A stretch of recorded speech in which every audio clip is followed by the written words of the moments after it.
Hi, everybody. Welcome to tonight. This is our inaugural Kedma conversation series. It's going to be a series of interviews with notable leaders in Israeli society.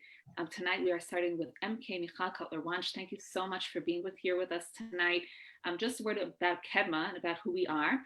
We're an organization that allows for different volunteer opportunities internationally. Here in Israel, we focus very much on opportunities for gap year students to get to know Israeli society through different modes of volunteering within different aspects of society, whether it's with elderly, children who are in need, through the municipality with gardening opportunities. We really believe that the best way to form a bond with Israeli society and get to know the Israeli world is through giving back. And we also started international opportunities, international programs as part of our COVID response programs, most notably Dial Asafta and homework helpers. Remotely, we set up volunteers with elderly to provide social interaction and help alleviate any loneliness. And we also help kids from either single parent homes or homes that are experiencing financial difficulties due to Corona, and most recently to Olim as well. We pair those kids from those homes with volunteers who help them manage Zoom and deal with homework and their studies in general. And very often those relationships actually turn into big brother, big sister, little sister relationships as well. So that's kind of a word about who we are. And we're really excited on embarking on this new type of program that we very much think will serve our students and our volunteers very well. And we're so excited to hear from you, MK Kotler-Wunsch. Okay, so I'll just give a brief, thank you very much, Ori, just a brief intro to MK, member of Knesset, Kotler-Wunsch. It's really a pleasure, as Ori said, to have you. As just the brief background is MK, I guess that best way it's the way I should call you, MK Kotler-Wunsch. I have a special bond with her just because we're both Canadians, and actually our families go back a while. Some of you may be aware her father is one of the great jurists really in the world, maybe one of the great human rights lawyers are really living today, and maybe we'll hear a little bit more about that. He was also a Minister of Justice in Canada. So the MK comes from really a wonderful background, which we'll get to in a moment as well. And she is a lawyer, did a master's in law. She's clerked for at the Supreme Court, and she's worked in a variety of areas of counterterrorism. She worked with Sav Pius, which is a wonderful initiative in Israel to try to bring religious or secular, whatever you want to call it, observant, non-observant Jews together. And of course, she's been most famous in the last little while as being an MK for in this past Knesset, and we hope for another Knesset as well. And in that capacity, she's really shone, and it's been wonderful to see her, real Kiddush Hashem, somebody who has served as the chair of the subcommittee on Israel diaspora relations. She's been a very active member of the Immigration, Integration, and Diaspora Affairs Committee. She has stood up to social media giants in terms of fighting against anti-Semitism. She's done tremendous things for Olim in terms of just allowing Olim during the pandemic, of family to come to Israel to visit them in the very difficult times. And really, I would say, and that's sort of a segue into my first question, as she's talked about, she just wrote an article in this past Friday's Jerusalem Post talking about bringing a Canadian sort of initiative or a Canadian idea of politics to Israel in terms of being open. And that's what she's been known as. She's somebody that responds, and you feel that she's for any Israeli knows that MK Kotler-Wunsch is really in their court and fighting for them. So I wanted to really start with that, perhaps that question of how your background has impacted your career choices, being born in Israel to an Israeli mother, having a Canadian father, growing up in Toronto, and then coming back to Israel. Just talk a little bit about that mixed background and how that's impacted on your career choices and where you are now. So first of all, thank you everybody for being with us tonight. And I have moments of, just to complete, that fill me with a lot of energy. And it's moments like this evening to have a group of incredible young women who are engaged in community, engaged in being the bridge between Israel and diaspora, engaged in healing the rifts internally in Israel. And you are a great source of inspiration and hope. So it's a great privilege to be here with you tonight. Indeed, Michal, and you can call me Michal, that's fine, Michal Kotler-Wunsch. And yes, I was born in Jerusalem. In fact, my mom was the parliamentary secretary for the Likud party. And the night of the Mahapach, what is known as the great overturn of Israeli government and the Likud party's victory after many, many years of Mapai being in government, I was actually sitting in Knesset, the Knesset cafeteria. My staff liked to laugh at me because I haven't made it to the cafeteria since entering the Knesset as an MK. But that night, I certainly sat there all night with historic giants, the likes of Esther Ziel-Naor and Yechiel Kadishai, real, I'd say, the mothers and fathers of this country that lay down the physical infrastructure that we are the beneficiaries of, and so grateful to be living in.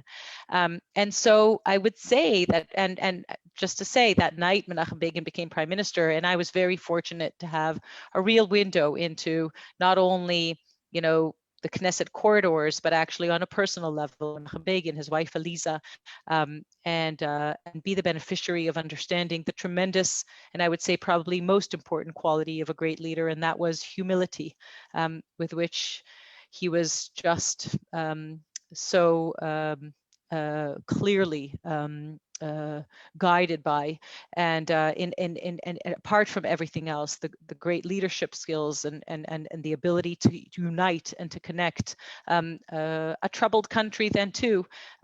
It was that sense of humility that really struck me even as a young child. And actually, if I then, sort of relate to, and you described my dad, yes, in fact, I moved to Canada, to Montreal. So I'm a Habs fan, not a Leafs fan. And we all have our, problems, right? and yes, it could be worse.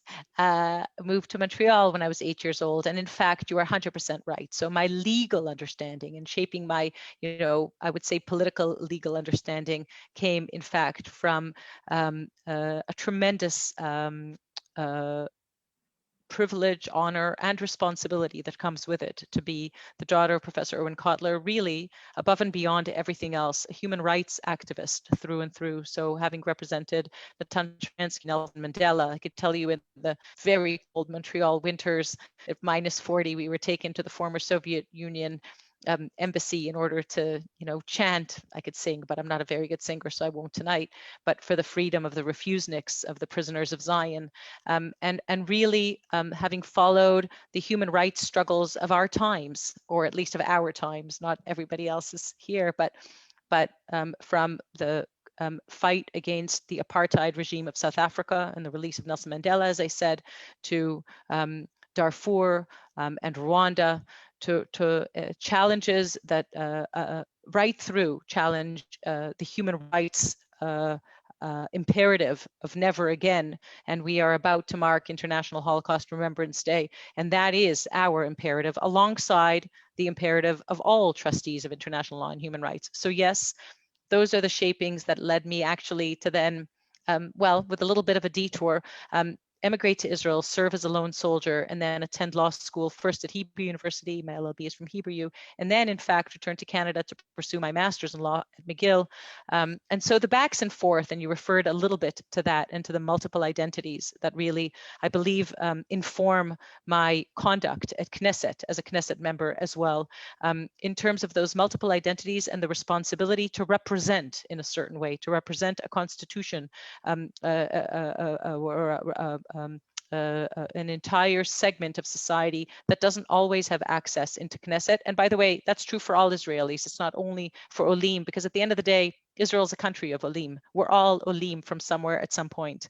And that is very important for me to say, especially to everybody that's here with us tonight. So the importance of our voices, and I say our voices because I believe that we gather around or we can agree on, and what unites us is far greater than what divides us. We gather around very, very important issues that actually challenge the state of Israel as we speak.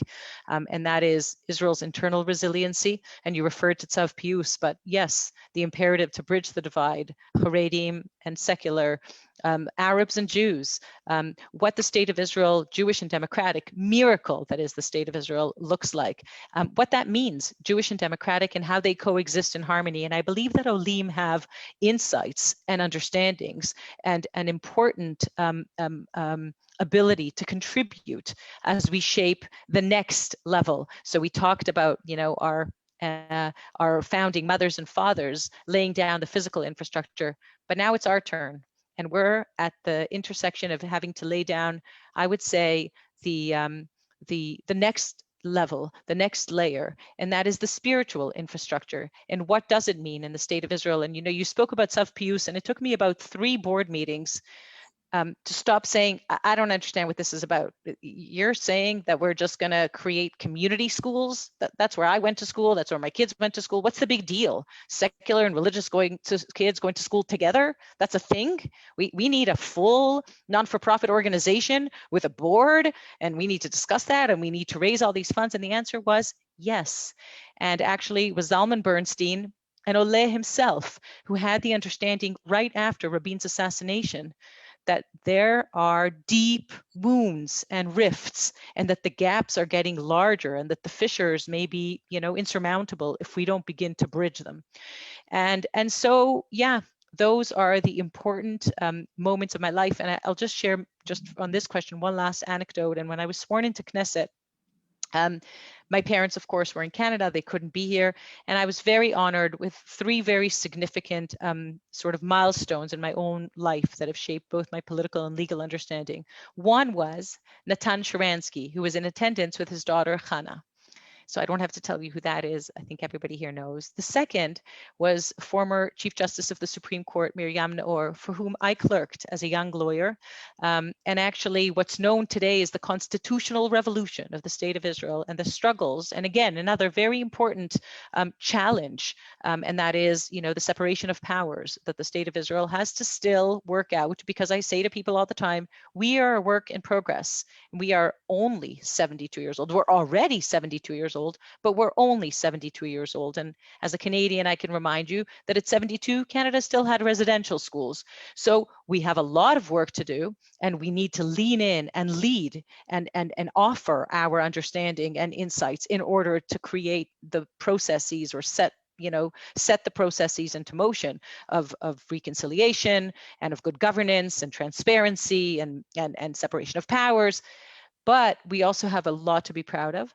And the third person who was there representing a very important and maybe the impetus for me entering Knesset and sort of dropping everything. I'm actually supposed to be completing my own doctoral dissertation about freedom of speech on university campuses. We can talk about that another day. It's going to be irrelevant by the time I'm done it because things are so bad. But the third person who was there was Simcha Golden. And Simcha Golden is the father, and it's important for me to relay this to share with a group that's here. Simcha Golden is the father of deceased soldier Hadar Golden. And Hadar Golden, alongside another deceased soldier by the name of Oron Shaul, and actually alongside 2 civilians, Avera Mengistu and Isham Asayed, have been held in Gaza by Hamas for 6.5 years in standing violation of international law. And so when I built the legal case and cause, and I call it the golden case and cause, it's not just about Hadar Golden, about this violation. It is because 1 hour after an international humanitarian ceasefire brokered by the United States and the United Nations, supported by the European Union in the 2014 Gaza war, 1 hour after it was brokered, it was violated, and Hadar Golden was abducted and killed. And so when we use the terminology of a standing violation, that means with every day that passes, there is a violation of international law. And it was the understanding that the state of Israel still doesn't speak the language of rights, the lingua franca spoken around the world. And although it imposes and respects and abides by international law, it does not benefit from the rights or the privilege that come alongside that. It was that understanding that actually pushed me into or the understanding that I have to enter Knesset in order to shape policy, in order to sound this voice around the decision-making table, so that the state of Israel can rise from the docket of the accused, not only for the golden case and cause, and not only for the demand of the return of 2 deceased Israeli soldiers, 2 Israeli civilians who wandered into Gaza shortly thereafter, both mentally unwell, but because the state of Israel is actually sitting on the docket of the accused in so many other regards in the international arena, whether it be at the ICC, the International Criminal Court, whether it be at the UN, at all the institutions that are the trustees of international law and human rights. And unless we expose the double standard that actually enables the culture of impunity of all regimes around the world, from Iran to China and so forth, then we are not actually doing our job to sound our voice, the state of Israel's voice, in really repairing the world in a very important way. So those are the issues. And as you said, at the end of the day, what's been the most rewarding is serving all Israelis, but being a voice for Olim, being an address. And we receive thousands of emails from Olim of all kinds of requests, Chayalim Bodedim, Bnot Shirut, families that have given birth in Israel and haven't seen their parents. And COVID-19, it hasn't invented anything. It has only highlighted the challenges, probably on a personal level, certainly on a local level and on a national level. It has exposed the challenges with which we have to deal and the challenges that we need to address. In that way, Olim have had a very rough run since March, many of them not seeing parents or children. And it's been a complete honor and infused with a tremendous sense of responsibility to serve in this way at this time. Wow. Okay, there's a lot there, but let me just pick up on one point, which I think you can bring a real insight to. We can bring insight, of course, to all the things that you talked about, and hopefully we'll get to at least some of them. But you talked about the fissures in Israeli society, and without getting political, I think the riots in Bnei Brak the last day or two make what happened in the Capitol in the U.S. look like child's play. I mean, it's terrible what's going on right now. I wanted to ask you, though, behind this, we hear stories that behind the scenes, you hear this in various parliaments, etc., that things aren't as bad. And I wanted to ask you, from your experience as a member of Knesset, is there hope when people sort of remove sometimes the slogans and the political aspects that they feel they have to publicly reflect? Is there hope? Do people get together more? Do you see, just from the inner workings of the Knesset, that things are maybe a little bit better, that we sometimes see reflected in society? So first of all, thank you for that question. Things are definitely better at the committee level. And I want to share, as chair of the Committee on Drug and Alcohol Use, as chair of the Israel Diaspora Relations Committee, subcommittee, as a member of actually 10 committees and subcommittees, the Foreign Relations and Security Committees, and so on. At the end of the day, around the table, really the work together across party lines is very important to understand. And maybe I'll talk a little bit of, from sort of an, in theory, disconnected place as chair of the Drug and Alcohol Use Committee. My Sunday mornings were usually tours, and I toured, both, communities of recovering people with addictions, all kinds of addictions and addictive behaviors, and the various, places that then, enable them to join back into society and so forth. And my Sunday tours were with Mansour Abbas from the Joint Arab List, with Yosef Tayyib from Shas, and with Eliyahu Baruchi from Agudat Israel. Now, I'm not just saying that as, it really is representational of the incredible power of the committee work. And by the way, the public is really not exposed to that work behind the scenes, because usually watch what happens in the plenum, and in the plenum there's a lot of shouting. The committee work is actually very, very serious, and a tremendous source of, not only as legislators, by the way, but as a supervising body, as supervisors over the executive branch. We have tremendous responsibility and tremendous ability to gather people around the table so that we can understand and drill down on all kinds of issues. And in my committee, I mean, the issue that I chose to actually drill down through, or the prism that I chose to basically drill down through, was that of addictions. So addictive substances and addictive behaviors. I let go of the drug and alcohol because that for me was, a liability. There's addictions. 1 in 10 Israelis today is an addict. And we know that one of the biggest challenges the United States faces is actually with addiction to prescription medication, to opiates. And so that's just an example. And I tell you that, but you asked me about hope. And in that regard, I think every single day at the Knesset, and my poor team, because every day I said to them, this is like our first day and our last day. So work every second of the day that we can, because I don't know how long we have here. But that sense, but the sense of urgency that I felt, and you asked me about hope, I'd be remiss if I did not mention Rabbi Lord Jonathan Sacks, the late Rabbi Lord Jonathan Sacks's differentiation between optimism and hope. And he says the following. He says, optimism is the belief that everything is going to be okay. And hope is the belief that we have to make it okay. In that sense, optimism is very passive, whereas hope is very active. And it takes no courage at all to be an optimist, but it takes a great deal of courage to have hope.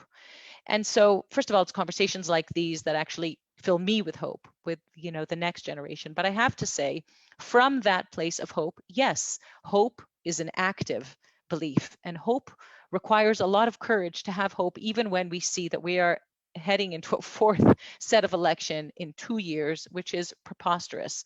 But when I said we are a work in progress, we're a work in progress from that respect as well. It's where I believe actually that the voices of Olim who have seasoned democratic understanding of good governance, of transparency, of long-term holistic policies that are then applied consistently and equally to all, these are voices that are very important around the decision-making tables, whether we talk about it in the COVID-19 perspective, and you can talk about what we've seen in some of the communities, in the country, whether it's, in certain sectors, and I don't like to think of them as sectors. At the end of the day, I have to say something about the separation of powers piece. The separation of powers between the branches of government. And I say this, by the way, as a lawyer, and as I said, I have followed the constitutional revolution of the State of Israel very closely. But I am now sitting in the legislative branch, and I have responsibility to do my job as the legislative branch. And by the way, I also have responsibility to supervise the executive branch, that it's doing its job. And the executive branch, well, it has the responsibility to do its job. And then the judicial branch will do what it does, and if everybody just does their job, then we will be able to redefine, very possibly there need to be changes in the separation of powers. But, and I have to say this, and this is, I don't say this in a political sense at all. I say this in a country that's growing up. In the 72 years of Israel's conduct, it has been a putting out fires conduct. It has been a band-aid sort of policy. And I understand why. We are in survival mode. We haven't had much opportunity or much thought, or even the psychology of a people, because we're only 72, to understand that there needs to be long-term planning. That sovereignty, and I'm not talking about geographic sovereignty. Sovereignty is also a state of mind. Sovereignty requires to act like a sovereign. That means to take responsibility towards all your citizens. That means to implement your policies, which are consistent and holistic and transparent to the public, equally to all citizens. And so when over time we've seen sort of a faltering of that, and you could talk about this in the context of what we see in Bnei Brak, but you could also talk about it in the context of crime in the Arab sector, or you could talk about it in the context of what's happening in Lod with attempted assassinations in daylight. That is not what a sovereign state has to be acting like. So there are elements of urgency in our understanding of what needs to happen in terms of a paradigm shift. How does a country run? A country does not run like a makolit. It's not just, a mom and pop shop. It's a country. And I'll tell you anecdotally that I spoke about Olim, and I was able to, although what I fought for was a holistic, transparent policy that would be applied equally and consistently to all, for Olim, to have immediate family be able to visit them, parents and children. I didn't get that. At the end of the day, I was unsuccessful. What I managed to do was extend the criteria, right? Patchwork. I extended it to lone soldiers, then I extended it to Bnot Shirut, then I extended it to people, Olim that had babies in Israel. But that anecdote actually speaks volumes, because at the end of the day, what I was fighting for was a holistic policy, and what's important to understand is that that's true for everything that we do. That's true in everywhere that I scratch the surface. And that paradigm shift, the understanding that once you have a policy, then you don't need a humanitarian committee that then has to hear 1,000, even the closure of the airport, right? If you have a holistic policy, transparently accessible to all. By the way, accessible also means in various languages. That's another huge struggle that we've had. Accessible to the Ethiopians awaiting Aliyah has to be in Amharic. It doesn't help if it's in Hebrew. Accessible to Olim that have businesses has to be in their languages. They can't fill out the forms in Hebrew. And so, yes, I am filled with hope. But as I said, that hope is very active. And that hope takes courage to lean in and to sound our voices, to sound the voices of Olim, not because we're any smarter than anybody else, but as people who moved here, who chose to move here, not because they were running away from anywhere, but because they were coming to the Jewish and democratic state of Israel, our home. We have a very important contribution to make, and we have made contributions throughout, the history of this young country in every respect, but it hasn't trickled up and hasn't had enough translation to the political sort of sector, or the political policy making and decision making sector. And it is time that we lean in there too. And that is what I'm committed to. I think that our voices are very important around the decision making tables at this intersection in time.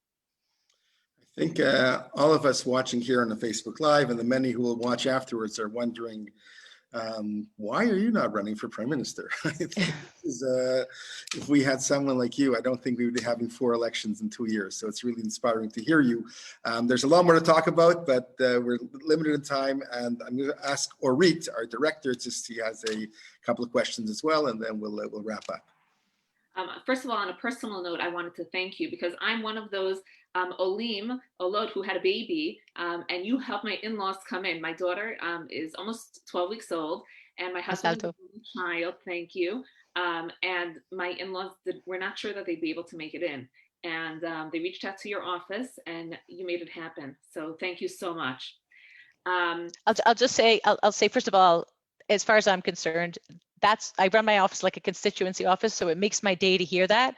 And I'll tell you that I had a grandmother show up at the Knesset to thank me, and she said to me, I would have swam across the ocean. It wasn't like I could have stayed away, but thank you for not making me swim. So that is really what fills me with a lot of energy. So thank you for sharing that, Orit. And your office, I have to tell you, was also so efficient. I think you responded to them within 24 hours. I mean, it was like really just absolutely amazing. Thank you.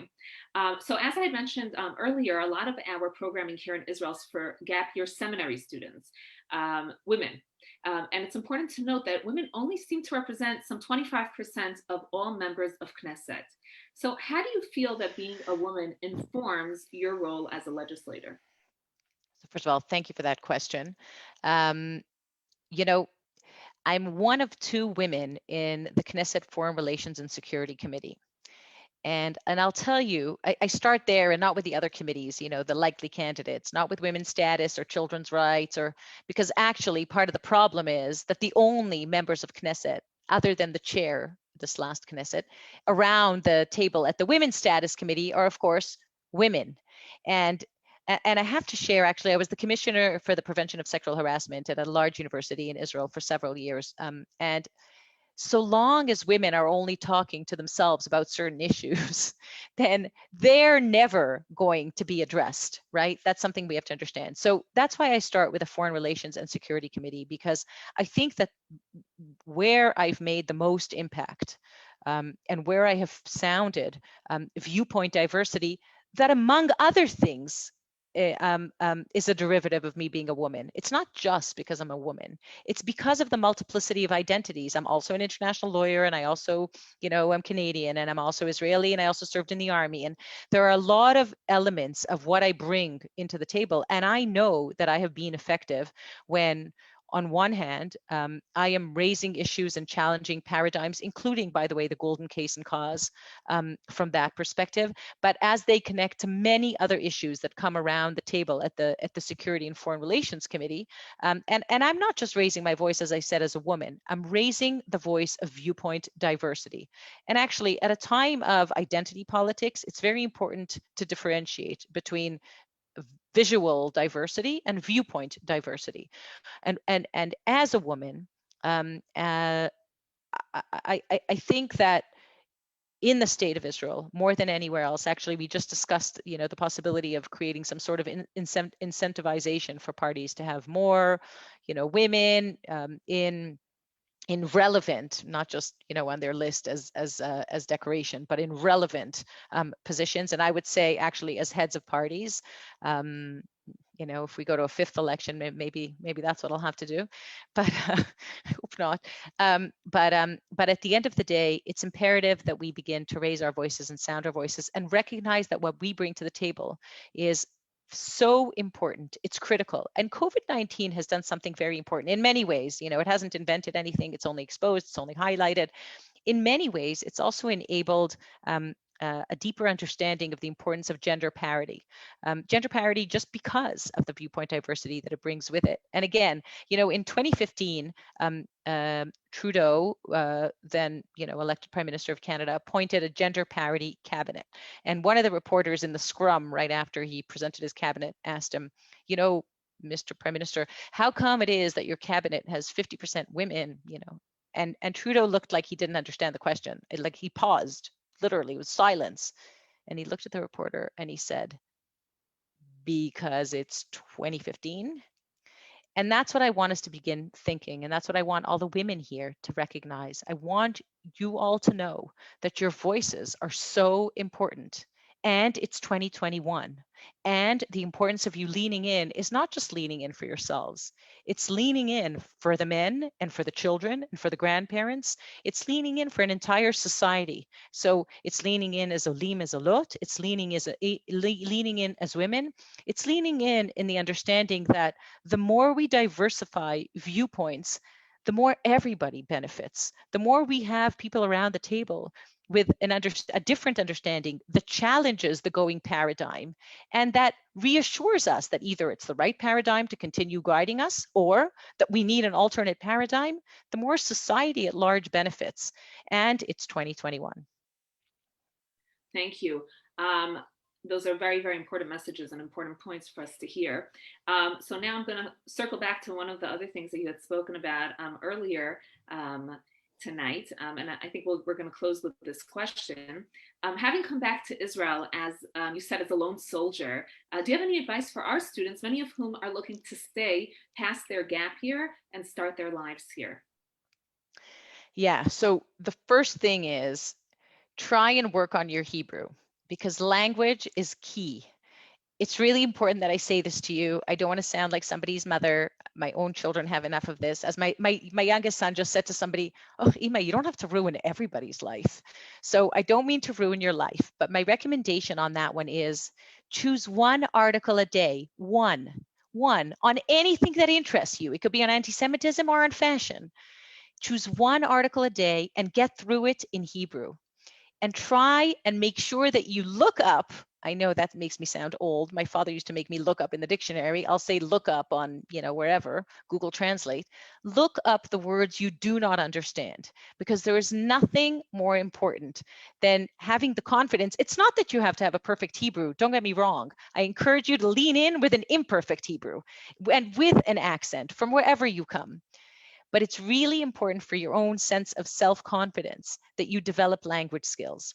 That's one thing. The second thing is try to have a bit of a plan. So that doesn't mean I had one. I came on a one-year program, then known as the one-year party at the Hebrew University of Jerusalem. My parents didn't know. They thought it was a one-year, very serious program. And I stayed.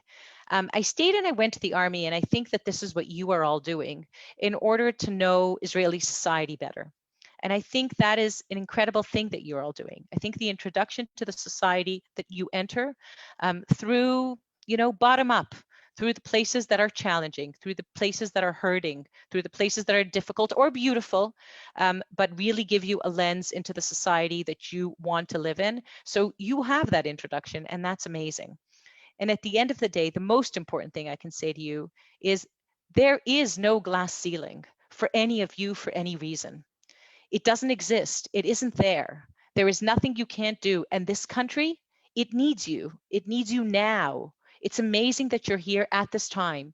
And I have to say, I truly think we're living at a historic time. You know, I actually hosted the first delegation of journalists and influencers from the UAE, Bahrain, and Egypt in the Knesset on Hanukkah. And I have to share with you that you know, above and beyond, you know, the understanding of like this historic concept that the Arab-Israeli conflict as we know it, with shelves of books called the Arab-Israeli conflict, was suddenly gone. And that the paradigm shift, I'll say the potential paradigm shift, because it's still in our hands. We have a great deal of responsibility to actually realize that paradigm shift. But the paradigm shift away from the three no's of Khartoum of 1967, no to recognition of Israel, no to negotiation with Israel, and no to peace with Israel, the pivot, historic pivot, to the three yeses, yes to recognition of Israel, yes to negotiation with Israel, and yes to peace with Israel, we are living at a historic time. The understanding that recognition of Israel includes two countries, Bahrain and Morocco, actually adopting the IRA working definition of anti-Semitism, which includes the three Ds, the demonization, the delegitimization, and the double standards against the state of Israel, that they would understand that recognition includes understanding that we have the right to exist as what we are. What we are is Jewish and democratic, as founded upon the principles of the Declaration of Independence in the vision of our prophets. That's what the state of Israel is. And so when you come here, and each of you come from whatever homes you come from, I don't even know, but I know enough that you understand. I know that you understand what Jewish and democratic means in such a deep way.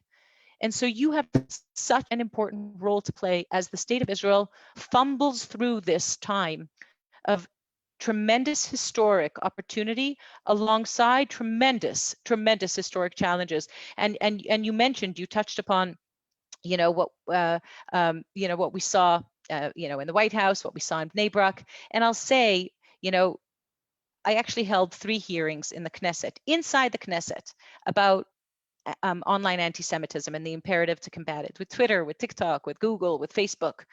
And actually after that, I was able to, you know, to launch an interparliamentary international task force to work with parliamentarians around the world, from Canada, from the United States, Australia, the UK.